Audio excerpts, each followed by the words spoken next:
여러분 안녕하십니까?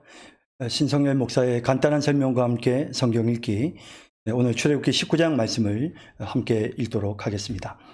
이제 제가 출애굽기 19장 말씀을 읽겠습니다. 이스라엘 자손이 애굽 땅을 떠난 지 3개월이 지나 되던 날 그들이 시내 광야에 이르니라. 그들이 르비딤을 떠나 시내 광야에 이르러 그 광야에 장막을 치되 이스라엘이 거기 산 앞에 장막을 치니라. 모세가 하나님 앞에 올라가니 여호와께서 산에서 그를 불러 말씀하시되 너는 이같이 야곱의 집에 말하고 이스라엘 자손들에게 말하라. 내가 애굽 사람에게 어떻게 행하였음과 내가 어떻게 독수리 날개로 너희를 업어 내게로 인도하였음을 너희가 보았느니라. 세계가 다 내게 속하였나니 너희가 내 말을 잘 듣고 내 언약을 지키면 너희는 모든 민족 중에서 내 소유가 되겠고 너희가 내게 대하여 제사장 나라가 되며 거룩한 백성이 되리라. 너는 이 말을 이스라엘 자손에게 전할지니라. 모세가 내려와서 백성의 장로들을 불러 여호와께서 자기에게 명령하신 그 모든 말씀을 그들 앞에 진술하니 백성이 일제히 응답하여 이르되 여호와께서 명령하신 대로 우리가 다 행하리이다. 모세가 백성의 말을 여호와께 전하매 여호와께서 모세에게 이르시되 내가 빽빽한 구름 가운데서 내게 임함은 내가 너와 말하는 것을 백성들이 듣게 하며 또한 너를 영영히 믿게 하려 함이니라. 모세가 백성의 말을 여호와께 아뢰었으므로 여호와께서 모세에게 이르시되 너는 백성에게로 가서 오늘과 내일 그들을 성결하게 하며 그들에게 옷을 빨게 하고 준비하게 하여 셋째 날을 기다리게 하라. 이는 셋째 날에 나 여호와가 온 백성의 목전에서 시내산에 강림할 것임이니 너는 백성을 위하여 주위에 경계를 정하고 이르기를 너희는 삼가 산에 오르거나 그 경계를 침범하지 말지니 산을 침범하는 자는 반드시 죽임을 당할 것이라. 그런 자에게는 손을 대지 말고 돌로 쳐 죽이거나 화살로 쏘아 죽여야 하리니 짐승이나 사람을 막론하고 살아남지 못하리라 하고 나팔을 길게 불거든 산 앞에 이를 것이니라 하라. 모세가 산에서 내려와 백성에게 이르러 백성을 성결하게 하니 그들이 자기 옷을 빨더라. 모세가 백성에게 이르되 준비하여 셋째 날을 기다리고 여인을 가까이 하지 말라 하니 셋째 날 아침에 우레와 번개와 빽빽한 구름이 산 위에 있고 나팔 소리가 매우 크게 들리니 진중에 있는 모든 백성이 다 떨더라. 모세가 하나님을 맞으려고 백성을 거느리고 진에서 나오매 그들이 산 기슭에 서 있는데 시내산의 연기가 자욱하니 여호와께서 불 가운데서 거기 강림하심이라. 그 연기가 옹기가마 연기같이 떠오르고 온 산이 크게 진동하며 나팔 소리가 점점 커질 때에 모세가 말한즉 하나님이 음성으로 대답하시더라. 여호와께서 시내산 곧 그 산 꼭대기에 강림하시고 모세를 그리로 부르시니 모세가 올라가매 여호와께서 모세에게 이르시되 내려가서 백성을 경고하라. 백성이 밀고 들어와 나 여호와에게로 와서 보려고 하다가 많이 죽을까 하노라. 또 여호와에게 가까이 하는 제사장들에게 그 몸을 성결히 하게 하라. 나 여호와가 그들을 칠까 하노라. 모세가 여호와께 아뢰되 주께서 우리에게 명령하여 이르시기를 산 주위에 경계를 세워 산을 거룩하게 하라 하셨사온즉 백성이 시내산에 오르지 못하리이다. 여호와께서 그에게 이르시되 가라. 너는 내려가서 아론과 함께 올라오고 제사장들과 백성에게는 경계를 넘어 나 여호와에게로 올라오지 못하게 하라. 내가 그들을 칠까 하노라. 모세가 백성에게 내려가서 그들에게 알리니라. 아멘. 네, 19장 설명입니다.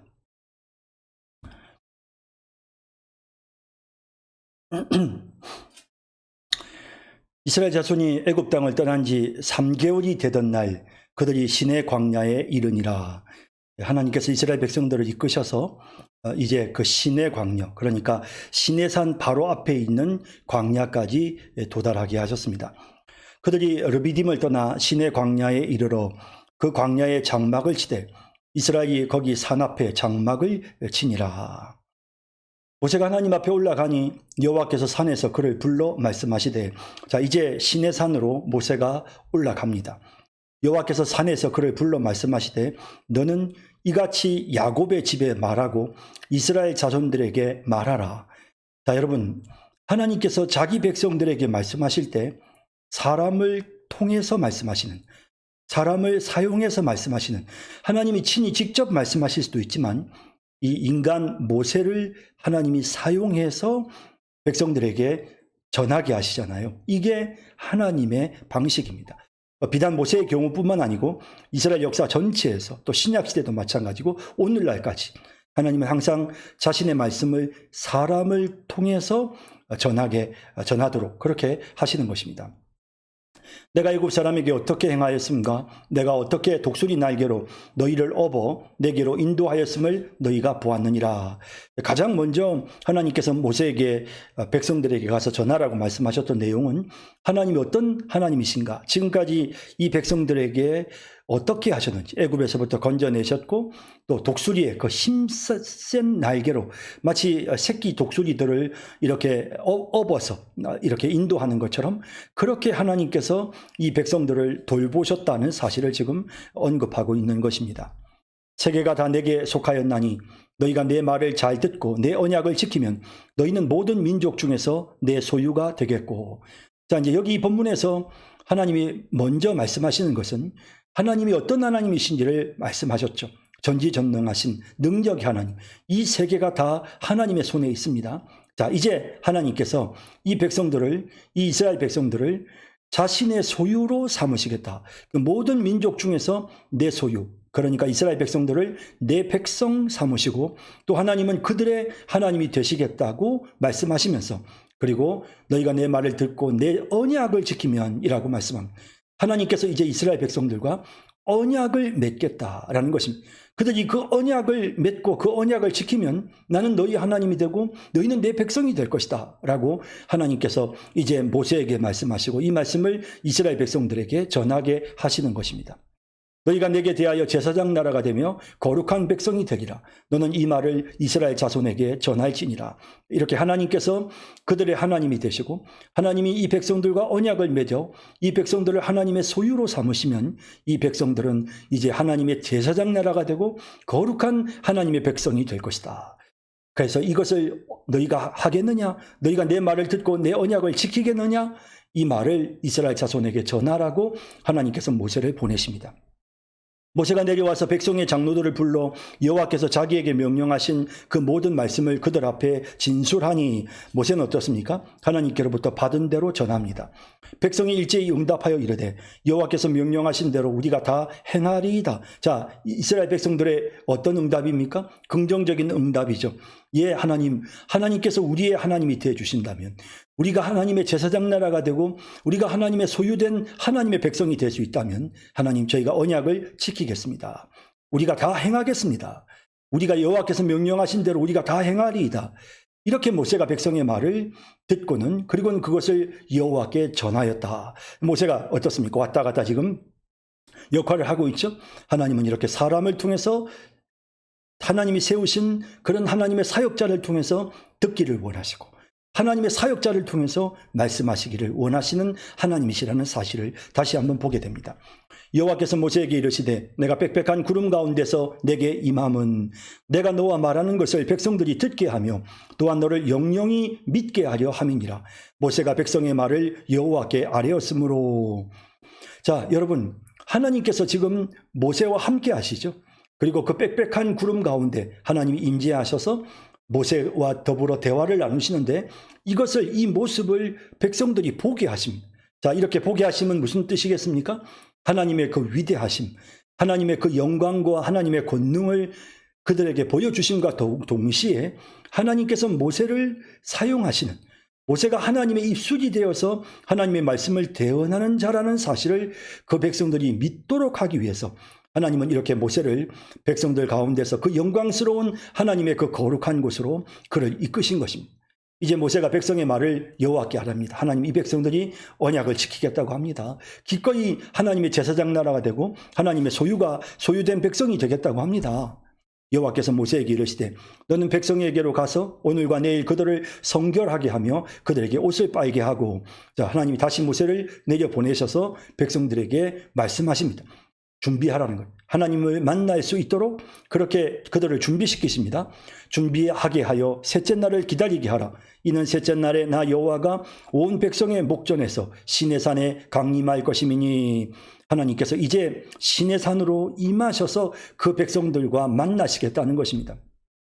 너는 백성을 위하여 주위에 경계를 정하고 이르기를 너희는 삼가 산에 오르거나 그 경계를 침범하지 말지니 산을 침범하는 자는 반드시 죽임을 당할 것이라. 자, 왜 그렇습니까? 하나님께서 시내산에 임하셨는데 백성들이 그 시내산으로 나오면 반드시 죽습니다. 왜 그럴까요?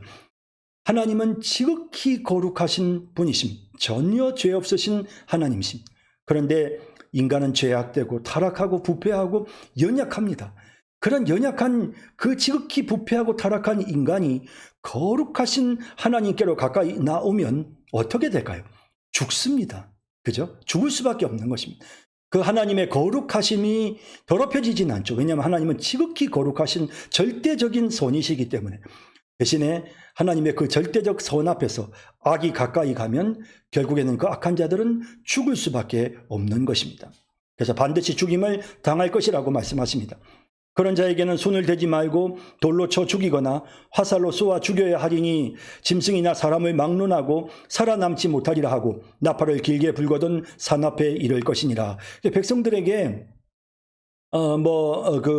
하나님께서 그들은 반드시 이 하나님께로 이렇게 무모하게 달려드는 이런 자들, 하나님께로 가까이 오려고 하는 이런 자들이 있으면 그들은 하나님께로 가까이 오려고 하다 죽은 자들이므로 그러므로 그들에게 손대지 말고 그들을 하나님께서 진멸하라라고 말씀하시는 거예요. 그러니까 인간은 그 어떤 존재도 하나님께로 가까이 나올 수 없다는 사실을 분명하게 보여주시는 것입니다.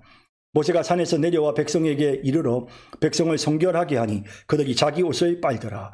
어떻습니까? 여러분 사실 이 시내산을요 한번 가보면 이 산이 보통 높은 산이 아닙니다. 그래서 이 높은 산을 오르내리는 게 정말 힘이 들거든요. 근데 그 가파르고 높은 산을 하나님은 계속해서 모세를 오르내리게 하십니다.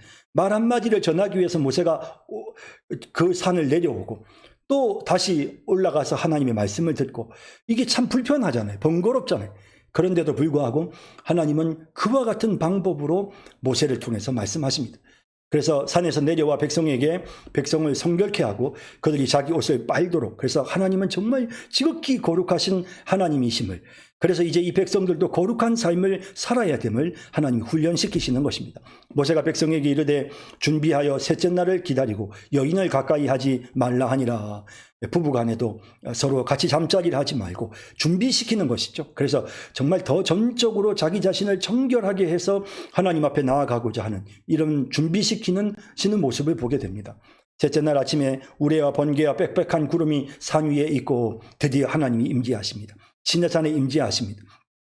나팔 소리가 매우 크게 들리니, 자, 이 나팔 소리는 어떤 나팔 소리입니까? 이 나팔 소리는 천사들이 울려 부는 나팔 소리입니다. 그러니 진중에 있는 모든 백성이 다 떨더라. 시내산이 막 흔들리는 이런 일들이 일어나는 것입니다. 그래서 이제 나중에 이제 우리가 성경에서 신약에 가면 이 부분에 대한 언급을 하면서 우리는 사실 이러한 백성들이 이러한 가운데서 하나님께로부터 계명을 받을 때에도 다들 두려워 떨었는데 하물며 마지막 주님이 이 땅을 심판하시는 그날에는 천지가 다 진동할 것이다 라고 하면서 우리의 믿음을 굳건하게 지켜야 될 것을 말씀하시는 그런 내용을 우리가 보게 되죠, 신약에서. 자, 어쨌든 이 본문에서 이렇게 백성들이 다 두려워 떨고 있을 때 모세가 하나님을 맞으려고 백성을 거느리고 진에서 나오매 그들이 산 기슭에 서 있는데, 자, 그 하나님이 시내산에 임재할 때 이제 또 모세는 백성들을 이끌고 하나님께로 가까이 나아오는 것입니다. 시내산의 연기가 자욱하니 여호와께서 불 가운데서 거기 강림하심이라. 그 연기가 옹기까마 연기같이 떠오르고 온 산이 크게 진동하며, 정말 백성들은 한 번도 겪어보지 못한 그런 놀라운 장면을 목격하게 되는 것입니다. 그래서 산 기슭까지 가까이 왔는데 그 산에 영광스러운 하나님의 임재가 있는 것입니다. 그래서 그 산을 보고 있는데 그 산이 막 크게 진동하고 천사들의 나팔 소리가 울리고 얼마나 그 백성들이 두려웠겠습니까? 나팔 소리가 점점 커질 때 모세가 말한즉 하나님이 음성으로 대답하시더라.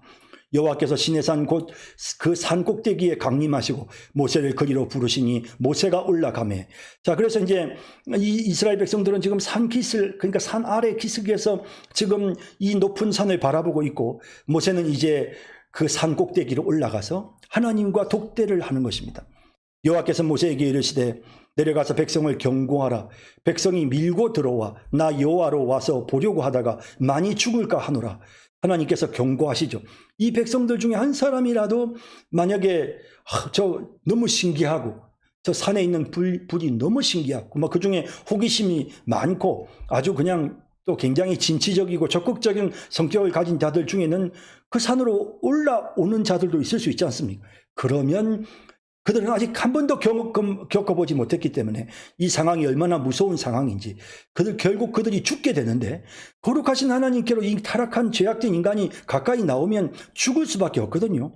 그런데 그걸 알지 못하니까 이들 중에서 이 산으로 이렇게 가까이 구경하려고 오려는 자들이 있다는 거죠. 그래서 모세에게 내려가서 백성을 경고해서 밀고 들어오지 못하도록 그렇게 다시 한번 분명히 하라라고 하나님이 모세에게 말씀하시니까 말씀하시죠. 또 여호와에게 가까이 하는 제사장들에게 그 몸을 성결히 하게 하라. 나 여호와가 그들을 실강할. 그 백성들 중에서도 제사장들은 좀 더 하나님께로 가까이 오는 자들입니다. 그러므로 이들은 더더욱이 하나님 앞에서 자기 자신을 성결하게 해야 되는 것이죠. 그렇게 하지 않으면 나 여호와가 그들을 칠 수밖에 없다. 자기를 가까이 하는 자들 중에 하나님은 거룩하심을 나타내시는데 자기를 가까이 하는 자들이 거룩하지 못하면 하나님은 그들부터 먼저 벌하시는 것입니다. 모세가 여호와께 아뢰되 주께서 우리에게 명령하여 이르시기를 산 주위에 경계를 세워 산을 거룩하게 하라 하셨사온즉 백성이 시내산에 오르지 못하리이다. 이 모세가 이제 하나님께서 모세를 보고 또 내려가서 다시 한번 산으로 올라오지 못하도록 주의를 주라고 하니까 모세가 지금 하는 말이 뭐냐면 하나님 벌써 이 백성들에게 그 경계를 딱 세워가지고 산을 가까이 하지 못하도록 지시를 했습니다. 그러니까 그 사람들 절대로 안 올라옵니다라고 말한단 말이죠. 그러니까 하나님 뭐라고 하십니까? 여호와께서 그에게 이르시되 가라라고 하시는 겁니다. 예, 가라라고 하시면서 하나님께서 모세를 내려보내시는 것이죠. 예, 그래서 하나님은 절대적이신 하나님이시죠. 주권적인 하나님. 인간이 뭐라고 한다고 해서 하나님이 그래? 뭐 그럼 됐네. 이렇게 하시는 하나님이 아니라는 하나님 자기의 뜻을 성취하시는 하나님이심을 분명히 보여줍니다. 여호와께서 그에게 이르시되 가라 너는 내려가서 아론과 함께 올라오고 제사장들과 백성에게는 경계를 넘어 나 여호와에게로 올라오지 못하게 하라. 내가 그들을 칠까 하노라. 다시 한번 백성들과 제사장들에게 절대로 이 경계를 넘어서지 못하게끔 그렇게 하나님 분명히 하시는 것입니다. 또 뿐만 아니라 하나님이 모세뿐만 아니라 또 아론도 함께 부르시는 모습을 보게 됩니다. 모세가 백성에게 내려가서 그들에게 알리니라. 자, 하나님의 명령대로 이제 모세가 드디어 이제 알리게 되어졌습니다. 자, 이제 그러면 이 상황에서 하나님은 이제 이스라엘 백성들을 가까이에 불러 놓으시고 가장 시내산 가까운 곳에 하나님의 그 거룩한 임재의 모습을 멀리서 바라보게 하시고 그리고 이제 거기에 모세와 아론을 불러서 그리고는 하나님께서 그 영광스러운 산 꼭대기에서 이제 하나님의 언약의 말씀을 주시는 것입니다. 자, 이제 20장에서는 우리가 잘 아는 하나님께서 주신 계명이 10계명이 나오죠. 자, 이제 20장 말씀을 읽도록 하겠습니다. 예, 20장 말씀을 읽도록 하겠습니다. 20장입니다. 하나님이 이 모든 말씀으로 말씀하여 이르시되 나는 너를 애굽 땅 종되었던 집에서 인도하여 낸 내 하나님 여호와니라. 너는 나 외에는 다른 신들을 내게 두지 말라.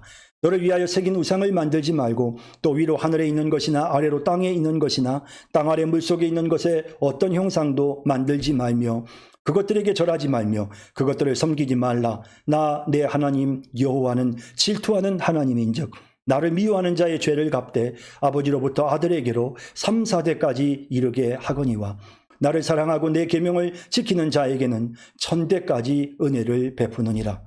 너는 내 하나님 여호와의 이름을 망령되게 부르지 말라. 여호와는 그의 이름을 망령되게 부르는 자를 죄 없다 하지 아니하리라.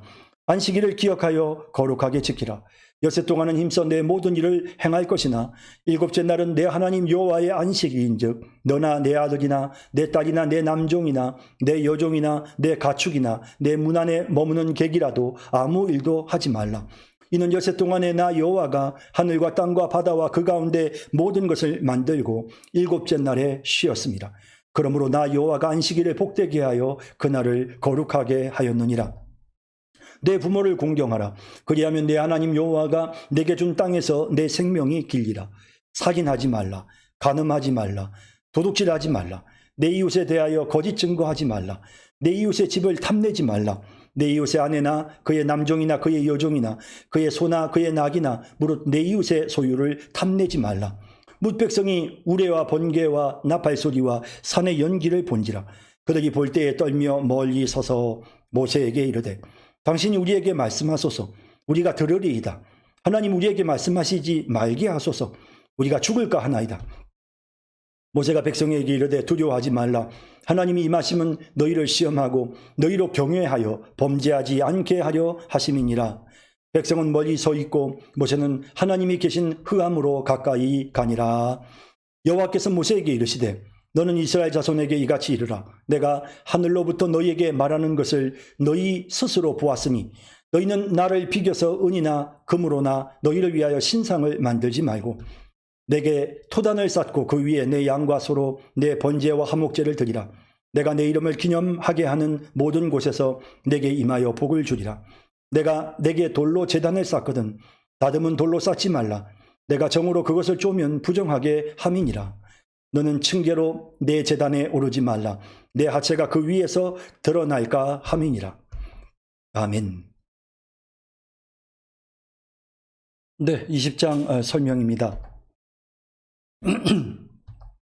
하나님이 이 모든 말씀으로 말씀하여 이르시되 드디어 이제 하나님께서 이스라엘 백성들과 언약을 세우시면서 계명을 주십니다. 너희가 내 언약을 지키면 너희는 내 백성이 될 것이다. 거룩한 백성, 내 제사장 나라가 될 것이다 라고 말씀하신 하나님께서 이제 그 백성들에게 이제 언약의 말씀, 이제 이 백성들이 지켜야 될 계명을 지금 주고 계십니다. 하나님이 모든 말씀으로 말씀하여 이르시되 나는 너를 애굽 땅 종되었던 집에서 인도하여 낸 내 하나님 여호와니라. 자, 이 언약을 선포하시는 하나님이 누구신지 먼저 말씀하시죠. 나는 너희를 구원해낸 하나님 여호와다. 자, 너는 나 외에는 이제 첫 번째 계명입니다. 너는 나 외에는 다른 신들을 내게 두지 말라. 그러니까 하나님을 섬기는 것 이외에 다른 신을 섬겨서는 안 된다라는 것입니다. 너를 위하여 새긴 우상을 만들지 말고. 자, 두 번째 계명입니다. 너를 위하여 새긴 우상을 만들지 말고. 첫 번째 계명과는 어떤 차이가 있습니까? 물론 신을 숭배한다는 데서는 비슷한 의미가 있습니다. 하지만 분명히 두 번째 계명은 차이가 있습니다. 뭡니까? 너를 위하여 새긴 우상을 만들지 말라. 그러니까 뭔가 하나님의 모습을 흉내내어서 하나님이 이런 모습일 것이다. 하나님의 모습을 흉내내어서 무언가를 만드는 거, 우상 만드는 거, 이거 하지 말라는 것입니다. 또 위로 하늘에 있는 것이나 아래로 땅에 있는 것이나 땅 아래 물속에 있는 것의 어떤 형상도 만들지 말며 하나님을 빗대서 하나님의 이게 하나님이다 라고 말하는 어떤 우상 같은 것들을 결코 만들어서는 안 된다. 이것이 이제 두 번째 계명입니다. 그래서 우리 개신교에서는 첫 번째 계명, 두 번째 계명을 명확하게 하는데 천주교는 보면 지금 이 두 번째 계명을 첫 번째 계명에 같이 붙여 놓습니다. 이제 그거는 사실 천주교에서는 예수님의 형상을 만들고 마리아의 모습을 만들고 뭐 베드로의 상을 만들고 막 이러잖아요. 그런 것들을 숭배하고 섬기는 이들의 잘못된 행동들이 너무 분명하게 이 계명을 통해서 부각이 되니까 그래서 이 두 번째 계명을 지금 자연스럽게 첫 번째 계명에 흡수시키는 이런 모습으로 나아가고 있다고 추정이 됩니다. 그것들에게 절하지 말며 그것들을 섬기지 말라. 나 내 하나님 여호와는 질투하는 하나님인즉 나를 미워하는 자의 죄를 갚되 아버지로부터 아들에게로 3, 4대까지 이르게 하거니와. 자, 여기 이제 하나님의 심판에 대한, 자, 그래서 우상을 만들고 그 우상 앞에 절하는 거, 우상을 섬기는 거 절대로 하나님이 용납하지 않으십니다. 그래서 하나님은 여호와는 질투하는 하나님인데 만약에 이렇게 나를 미워하는 자, 그래서 이런 식의 어떤 그런 죄를 짓는 것은 하나님을 미워하는 것이다라고 하시면서 이런 죄를 짓는 자는 아버지로부터 아들에게까지 3, 4대까지 그 결과가 이르게 된다라고 말씀하십니다. 자, 하나님의 공의를 말씀하시면서 여기 3, 4대까지 이르게 된다. 이것은 뭐냐면 어떤 범죄 행위가 그 부모로부터 자식들에게까지 영향을 끼치게 된다는 사실을 보여주는 것입니다. 사실 우리가 성경에 보면 에스겔서에 보면 아버지가 신포주주를 마시면 아들이 이가시다. 그런 말 하지 말라 하시는 그런 내용이 나옵니다. 무슨 말이냐면 부모의 죄 때문에 자식이 벌을 받는 이런 일들은 일어나지 않는다고 하나님 말씀하시거든요. 자, 그럼 여기서도 아버지가 죄를 지었는데 그 벌을 자식들까지 받는다라는 그런 의미로 보기보다는 그 아버지의 잘못된 행동의 여파가 후손들에게까지 영향을 끼치게 된다는 의미로 이 본문을 우리가 이해할 수 있는 것입니다. 나를 사랑하고 내 계명을 지키는 자에게는 천대까지 은혜를 베푸느니라. 그래서 이것은 하나님께서 천대까지 은혜를 베푸신다. 이 말은 여기 사실 이제 천대라고 번역을 했지만 사실은 1000명까지 은혜를 받느니라. 라고 그렇게 우리가 번역할 수 있는데요. 그래서 나를 사랑하고 내 계명을 지키는 자에게는 하나님의 자비하심이 하나님의 심판하심보다 하나님의 자비하심이 훨씬 더 크다는 사실을 보여주고 있는 것입니다. 너는 내 하나님 여호와의 이름을 망령되게 부르지 말라. 셋째 계명이죠.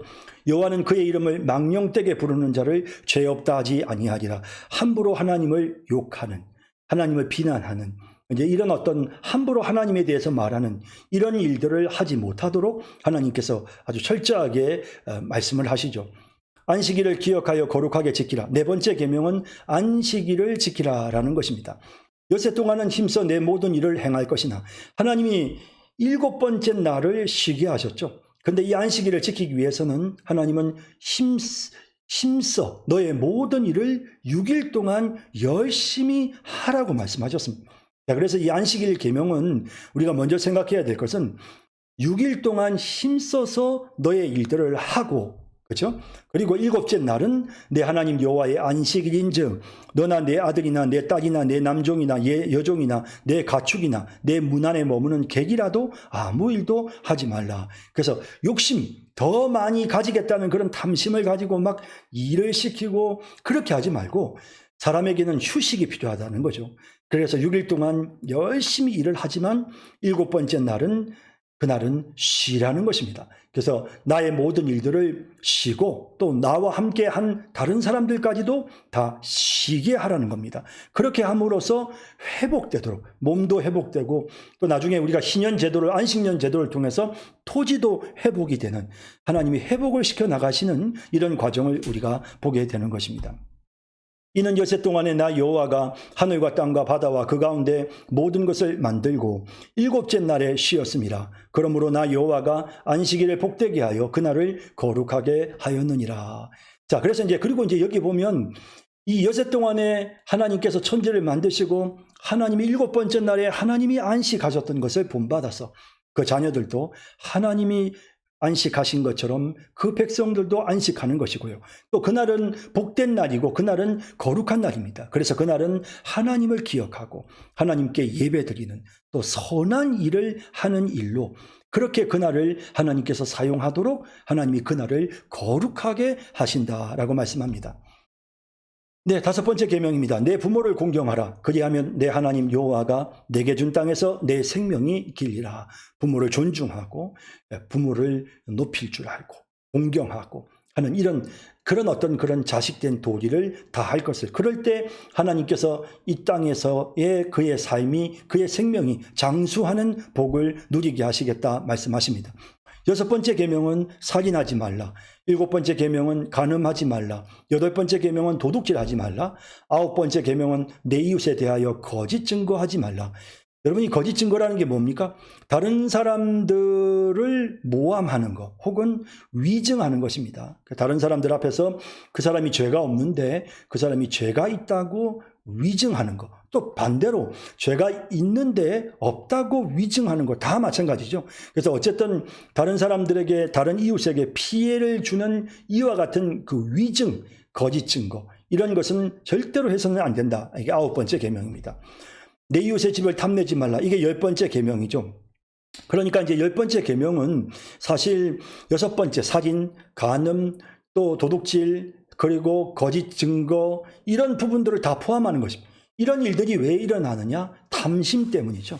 그래서 마지막 10번째에 나오는 이 계명은 결국 모든 것의 기본이 되는 근본적인 원인이 되는 탐심을 버릴 것을 말씀하시는 그런 내용인 것을 알게 됩니다. 내 이웃의 집을 탐내지 말라. 내 이웃의 아내나 그의 남종이나 그의 여종이나 그의 소나 그의 낙이나 무릇 내 이웃의 소유를 탐내지 말라. 무엇이든지 간에 이웃 사람의 것을 탐내지 말라고 말씀하십니다. 뭇 백성이 우레와 번개와 나팔 소리와 산의 연기를 본지라. 그들이 볼 때 떨며 멀리 서서. 자, 지금 하나님께서 이 말씀을 하시면서 그러면서 아주 그 우레 소리와 번개 소리와 나팔 소리 막 이런 것들을 하나님께서 그 백성들이 들을 수 있게끔 그렇게 하셨습니다. 그러니까 이 백성들이 막 벌벌벌 떨고 무서워하는 거죠. 모세에게 이르되 당신이 우리에게 말씀하소서 우리가 들으리이다. 하나님이 우리에게 말씀하시지 말게 하소서 우리가 죽을까 하나이다. 두려움이 생겼습니다. 자신들은 도무지 하나님을 가까이 할 수 없는 죄인임을 그들이 스스로 느낀 것입니다. 그래서 당신이 가서 하나님의 말씀을 받아서 우리에게 말씀해 주십시오. 우리는 도저히 감당을 못하겠습니다. 라고 하는 거죠. 이런 과정을 통해서 모세의 권위가 확보되고 그러므로 모세가 전파하는 모든 메시지를 그 백성들이 하나님의 말씀으로 받게 된 것입니다. 모세가 백성에게 이르되 두려워하지 말라. 하나님이 임하심은 너희를 시험하고 너희를 경외하여 범죄하지 않게 하려 하심이니라. 지금 하나님이 너희들에게 지금 천둥 번개와 음성으로 하나님이 지금 말씀하시는 것은 너희들에게 어떤 벌을 주시려고 하는 거나 너희들에게 뭐 두려움을 주시려고 하는 것이 아니라 너희로 하여금 하나님을 경외하고 범죄하지 않도록 너희를 시험한다. 이 말은 너희들을 훈련시키시고 연단하셔서 너희들이 더 하나님을 경외하는 마음을 갖도록 하시기 위함이니 그러니 두려워하지 말아라 라고 말하는 것입니다. 백성은 멀리 서 있고 모세는 하나님이 계신 흑암으로 가까이 가니라. 여호와께서 모세에게 이르시되 너는 이스라엘 자손에게 이같이 이르라. 내가 하늘로부터 너희에게 말하는 것을 너희 스스로 보았으니. 자, 하나님께서 천둥 번개로 그 백성들 가운데 하나님께서 모세에게 말씀하셨지만 이때는 이 20장에 나오는 이 말씀을 하실 때는 하나님이 그 백성들도 듣게끔 하신 거죠. 그래서 내가 하늘로부터 너희에게 말하는 것을 너희 스스로 보았으니 너희는 다시 한번 경고의 메시지를 전하십니다. 너희는 나를 비겨서 은으로나 금으로나 너희를 위하여 신상을 만들지 말고 어떤 형태로도 어떤 모양으로도 하나님을 하나님을 담을 만한 그런 어떤 형상을 만들 수가 없는 것입니다. 그러니 절대로 나를 비겨서 은이나 금으로나 너희를 위하여 신상을 만들지 말아야 된다. 이 사실을 하나님이 명확하게 하십니다. 그래서 다른 이방의 종교와 하나님 종교의 가장 큰 차이점은 이렇게 신상을 만들지 못하게끔 하시는 이런 모습 속에서 차별성이 나타나는 것이죠.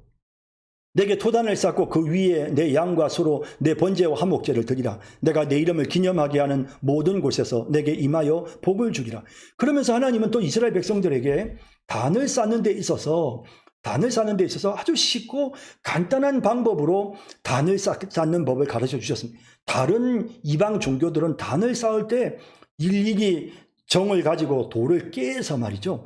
어떤 모양을 만들어 가지고 그 단을 쌓는 거기에 지극정성을 들이거든요. 그런데 하나님은 자기 백성에게 그렇게 하지 말라. 그냥 흙으로 대충 쌓아도 된다라고 말씀하시면서 그러면서 그런 어떤 외적인 어떤 그런 그 눈에 보여지는 어떤 그런 외적인 형상에 너무 공을 들이지 않도록 하나님 말씀하시면서 오히려 그 예배의 본질에 더 충실하게끔 말씀하고 계시는 것입니다. 내가 내게 돌로 제단을 쌓거든 다듬은 돌로 쌓지 말라. 이거 제가 아까 말씀드린 것처럼 가나안 족속들이나 다른 이방의 종교들은 다 돌을 깎고 막 그렇게 해가지고 이걸 가지고 신을 섬기는 자기들의 신을 섬기는 그런 아주 화려한 그런 제단을 만들었습니다. 하지만 하나님께서 그렇게 하지 말라고 내가 정으로 그것을 쪼면 부정하게 함이니라. 그래서 그냥 순수하게 있는 그대로의 제단을 쌓을 것을 하나님이 말씀하심으로써 자신이 다른 이방의 신들과는 다름을 분명히 보여주시는 거죠. 너는 층계로 내 제단에 오르지 말라. 내 하체가 그 위에 드러날까 함이니라. 사실 이제 당시에 그 가나안 종교의 관습은 그냥 이렇게 그 벌거벗은 채로 제단을 오르고 제단에 제사를 하고 하는 이런 것들이 굉장히 많았거든요. 바알과 아세라 신을 숭배하고 그러는 과정 중에서 여러 가지 음란한 행위들이 일어났던 것이죠.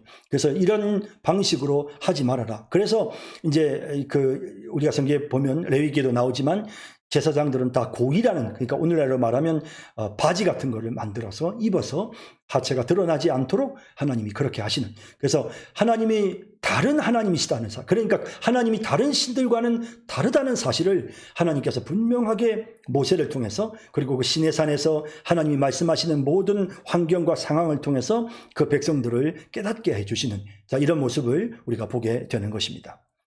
자, 이제 우리 또 21장 말씀으로 넘어가도록 하겠습니다. 21장 말씀 함께 보겠습니다. 예, 제가 읽겠습니다.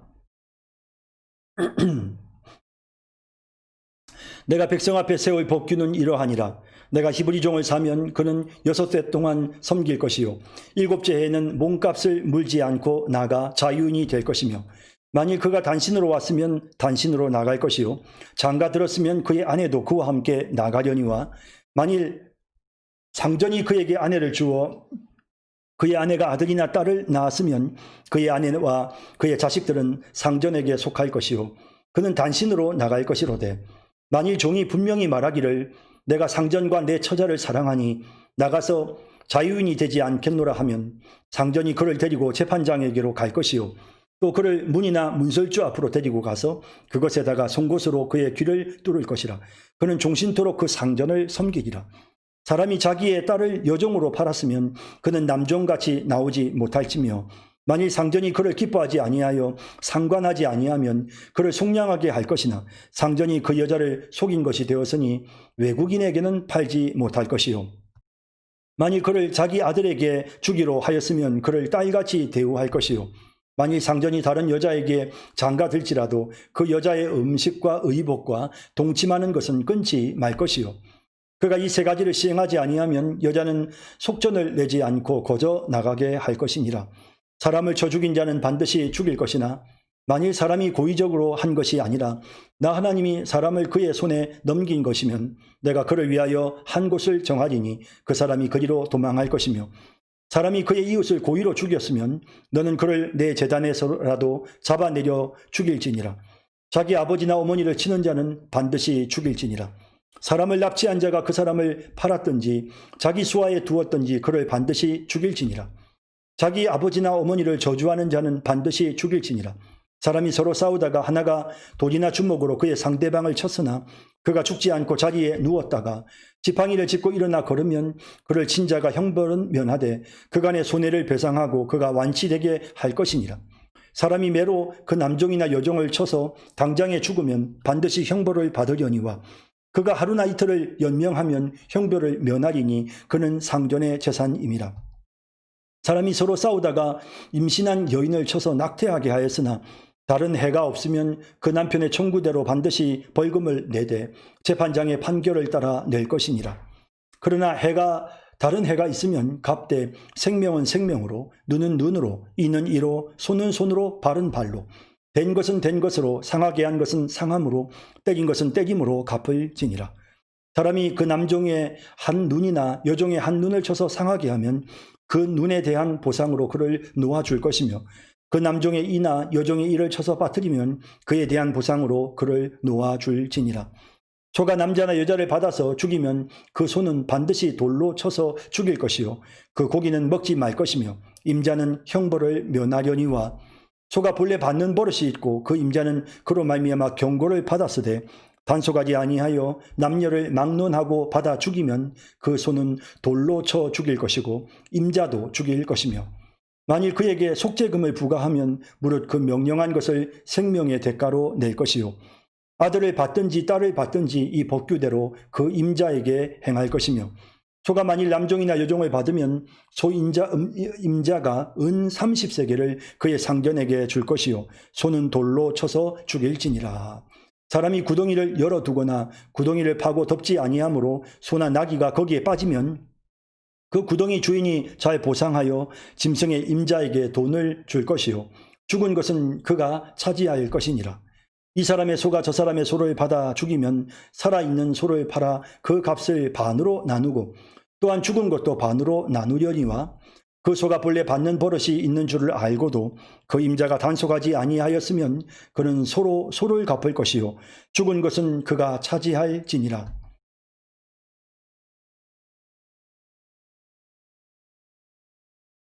네, 21장 설명입니다. 내가 백성 앞에 세울 법규는 이러하니라. 자, 여러분, 사실은 이제 우리는 지금 아주 그 법이 체계를 잡고 있는 시대에 살고 있습니다. 그러다 보니까 우리는 뭐 형법, 민법, 상법 뭐 이런 부분들이 아주 정말 치밀하게 되어져 있죠. 뭐 이게 그냥 사실 이루어진 것은 아니고 우리나라의 모든 법 체계도 사실 따지고 보면 서양의 오랜 동안의 어떤 그런 그 법학의 어떤 그런 법전, 법학 이런 것들의 어떤 발전들을 거치면서 이제 체계를 잡은 것입니다. 자, 그런데 지금 오늘 우리가 이건 이 본문에 나오는 내용은 무려 지금으로부터 3,500년 전에 그 당시에는 아무런 법전도 없었고 법 질서나 법 체계가 세워지지 않은 상태였습니다. 이런 상태에서 그냥 그들이 관례적으로 지켜왔던 여러 가지 행위에 대해서 뭐 자기들 나름대로 그냥 뭐 관례적으로 판단을 하는 그런 상황에서 하나님께서 그 백성들에게 법을 가르쳐 주고 계십니다. 그래서 사실 이 법은 3,500년 전에 하나님께서 그 백성들의 눈높이, 그 백성들의 상황 속에서 주신 법이기 때문에 현실적으로 오늘 우리 시대의 법과는 다른 점이 많습니다. 왜냐하면 뭐 기본적으로 우리는 노예 제도가 없잖아요. 자, 그래서 그런 의미에서는 차이점이 있지만 하지만 여기에 나오는 이런 어떤 그 법의 정신, 이 법의 정신이 사실은 오늘날 전 세계의 법을 체계화하는, 그러니까 이 법이라는 게 결국에는 바로 이 성경에 오늘 여러분 우리가 함께 보고 있는 이 본문에서부터 법의 정신이 나오고 그 법의 정신들을 가지고 이제 이것이 점점 오늘날까지 법이 더 질서 있게 체계를 잡게 되었다 하는 사실을 여러분들이 기억을 하시면 좋겠습니다. 자, 그래서 자 보시죠. 내가 히브리 종을 사면 그는 6해 동안 섬길 것이요 7째 해는 몸값을 물지 않고 나가 자유인이 될 것이며, 같은 민족끼리는 뭐 이런 특별한 경우에 뭐 노예 매매가 이루어질 수도 있죠. 서로 뭐 빚을 지거나 이래가지고 어쩔 수 없이 뭐 빚을 못 갚다 보니까 종이 되는 뭐 이런 경우가 생길 수는 있지만, 그러나 같은 민족끼리는 반드시 6년이 지나고 7년째가 되면 자유인이 되게끔 해야 한다라는 그런 규정입니다. 만일 그가 단신으로 왔으면 단신으로 나갈 것이요 장가 들었으면 그의 아내도 그와 함께 나가려니와. 자, 이제 이렇게 함으로써 이제 규정을 명확하게 하는 것입니다. 만일 상전이 그에게 아내를 주어 그의 아내가 아들이나 딸을 낳았으면, 자, 이건 분명하죠. 상전이 자신의 여종을 그 남종에게 아내로 주어서 그의 아내가 아들이나 딸을 낳았으면 그의 아내와 그의 자식들은 상전에게 속한 것이고, 그래서 그는 단신으로 나가는 것이다. 뭐 이것은 이제 우리가 이제 민사법에 보면 뭐 여러 가지 어떤 그 재산 규정이나 뭐 이런 게 있지 않습니까?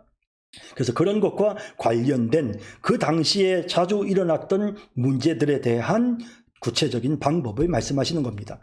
만일 종이 분명히 말하기를 내가 상전과 내 처자를 사랑하니 나가서 자유인이 되지 않겠노라 하면 이런 경우도 있을 수 있잖아요. 그죠? 6년이 지나서 자기는 히브리인이기 때문에 7년째가 되면 안식년에 자기는 이제는 이 주인에게서부터 벗어나게 되죠. 그런데도 불구하고 자신 주인이 준 그 종, 그 아내, 그리고 그 아이들 때문에 그냥 내가 이 집에 계속 종으로 있겠다라고 한다면 그건 자기의 선택이라는 것이죠. 상전이 그를 데리고 재판장에게로 갈 것이요 또 그를 문이나 문설주 앞으로 데리고 가서 그것에다가 송곳으로 그의 귀를 뚫을 것이라. 그는 종신토록 그 상전을 섬기리라. 우리의 몸 안에서 구멍을 뚫어서 전혀 지장이 없는 유일한 부위라고 할 수 있겠죠. 이 귀가요. 그래서 이렇게 귀를 뚫어서 그것을 이제 종으로서 종신토록 상전을 섬기게끔 그렇게 표식을 만들어 주었습니다.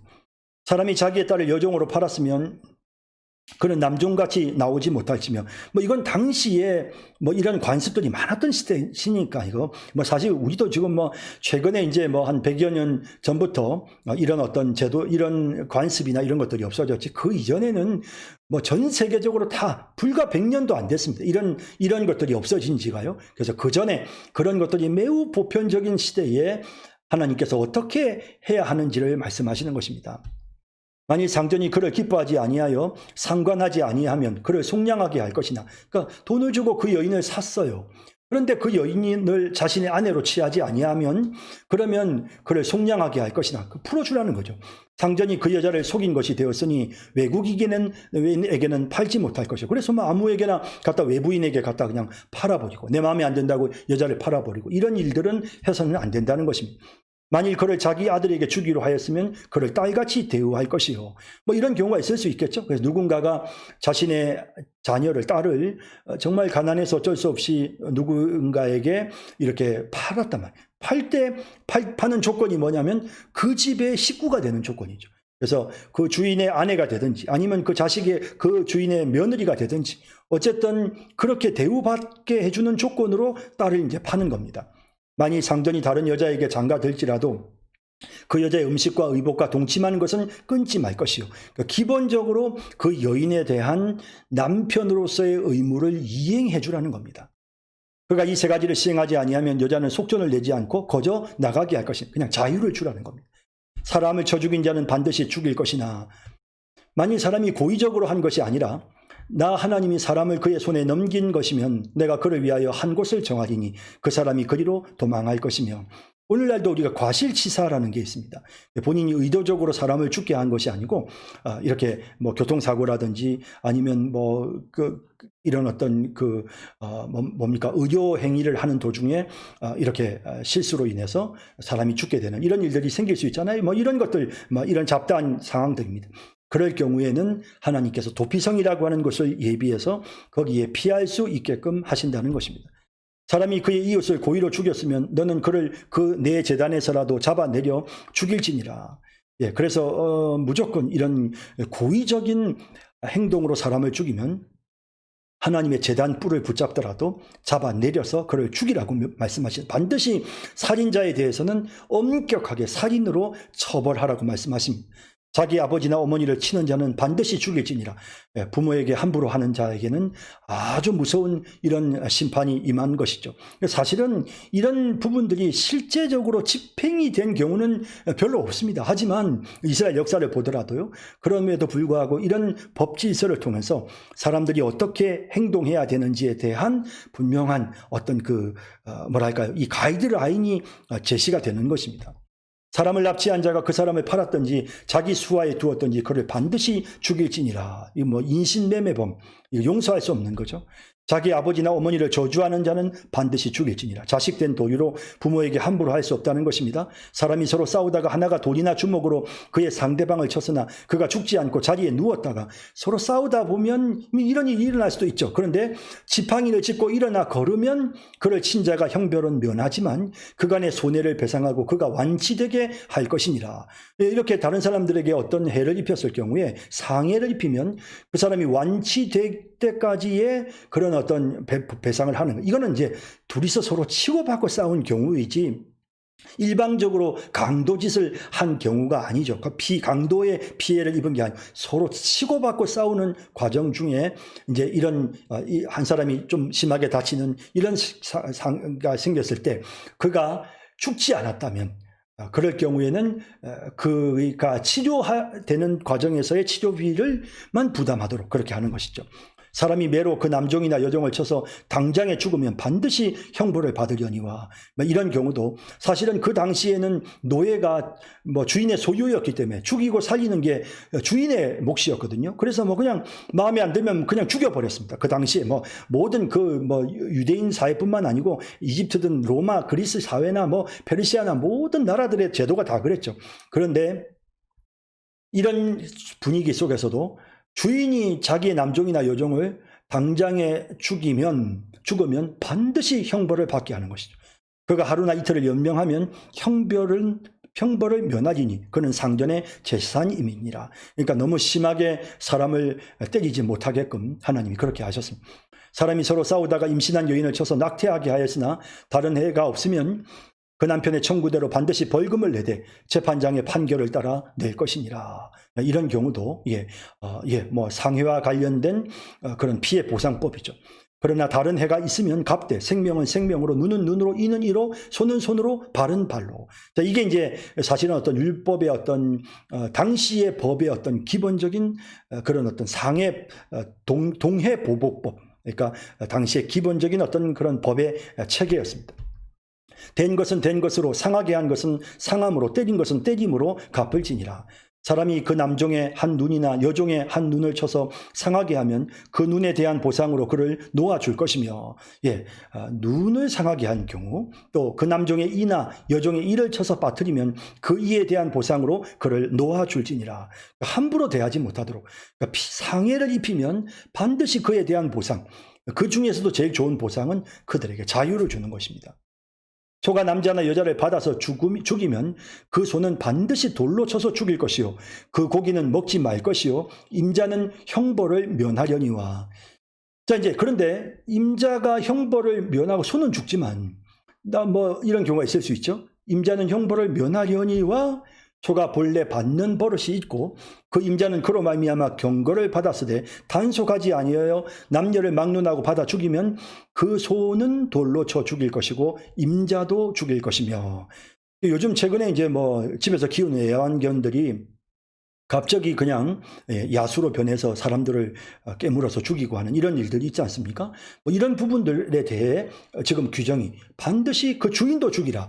성경의 규정이 아주 분명하게 단속을 해야 되는데 단속하지 않았기 때문에 그러므로 그 사람에게도 동일하게 그 사람의 죽음에 대한 책임이 있다는 것이죠. 만일 그에게 속죄금을 부과하면 무릇 그 명령한 것을 생명의 대가로 낼 것이요 반드시 죽여야 되는데 돈으로 받겠다고 하면 또 돈으로 줄 수도 있다는 거죠. 아들을 받든지 딸을 받든지 이 법규대로 그 임자에게 행할 것이며, 내 자식을 주겠다. 당신 자식이 죽었으니까 내 자식을 주겠다 하든지, 아니면 내가 죽어야 되는데 대신에 내가 돈을 주겠다 해서 서로 합의를 하게 되면 그러면 이게 이제 해결될 수가 있는 것입니다. 소가 만일 남종이나 여종을 받으면 소 임자가 은 30세겔을 그의 상전에게 줄 것이요 소는 돌로 쳐서 죽일지니라. 여종을 받으면 죽고 사는 문제를 떠나서 일단 남종과 여종의 당시의 노예들의 어떤 값이 은 30세겔이었고 그래서 은 30세겔의 돈을 주어야 된다. 그리고 소는 이렇게 사람을 이렇게 받아서 죽이는 이런 습성이 있는 가축은 반드시 죽이라는 겁니다. 사람이 구덩이를 열어두거나 구덩이를 파고 덮지 아니하므로 소나 나귀가 거기에 빠지면 그 구덩이 주인이 잘 보상하여 짐승의 임자에게 돈을 줄 것이요 죽은 것은 그가 차지할 것이니라. 아주 흥미롭죠? 아주 공정한 그런 부분이라 할 수 있겠습니다. 이 사람의 소가 저 사람의 소를 받아 죽이면 살아있는 소를 팔아 그 값을 반으로 나누고 또한 죽은 것도 반으로 나누려니와. 이것도 정말 누가 봐도 공정한 그런 법규였습니다. 그 소가 본래 받는 버릇이 있는 줄을 알고도 그 임자가 단속하지 아니하면 그는 소를 갚을 것이요 죽은 것은 그가 차지할지니라. 아주 명확한 그런 지침을 보여주는 것입니다. 자, 오늘 여기까지 21장까지 말씀 함께 살펴봤습니다. 여러분 오늘도 은혜롭고 좋은 하루 되시길 바랍니다. 여러분 감사합니다. 내일 뵙겠습니다. 안녕히 계십시오.